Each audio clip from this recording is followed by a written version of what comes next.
Man, if you can't find something to do with your free time after you've been released from prison, it's something you really need to consider.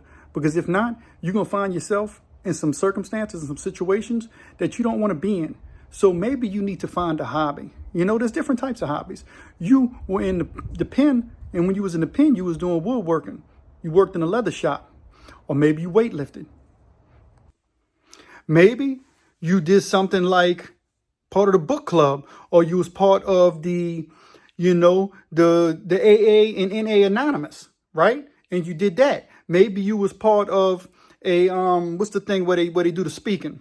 Toastmasters. Maybe you was in Toastmasters. So you need to find something out here in the free world to connect yourself with so you'll stay out of trouble. If not, like I said, you're going to wind up in some places that you don't want to be. You're going to wind up putting yourself in some circumstances to where you're going to get yourself in trouble and you're going to catch another case. You're going to catch another charge. And if you catch another charge, you're going to be like, man, I don't know how this happened to me. I'm telling you right now how it's going to happen to you, because you're not finding a way to channel your energy by involving yourself in something that's productive. Don't be unproductive. Sitting at the ballroom, that's unproductive. Sitting at home playing games all day, every day with no job, that's not productive. It's okay if you want to play games and maybe you find you make a living of doing that if you're lucky enough. But if you're just sitting at home playing games 8 or 9 hours a day instead of having a job, 10 hours a day, then you're going to wind up in trouble because it's going to send you to a bad place. You need to find a constructive way to release your energy. You got to find something. Weightlift.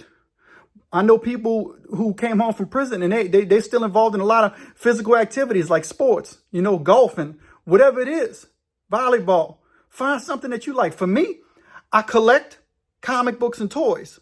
Always have, always will. So I use that to channel myself. Now, here's another thing too. You don't want to get involved in a hobby. And if you're involved in that hobby, you let it consume your life. You can't let a hobby consume your entire life to where that's all you do, because that's counterproductive too, because it's going to consume you. Like, I done been down a path to where all I did with my money was buy comic book.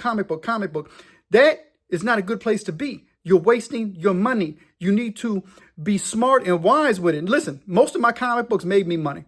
I made investments off of them, but you got to be more than that. You can't just you can't get tunnel vision and just be so far into your hobby to where it's not healthy.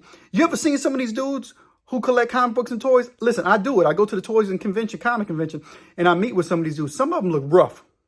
They don't look like they take baths.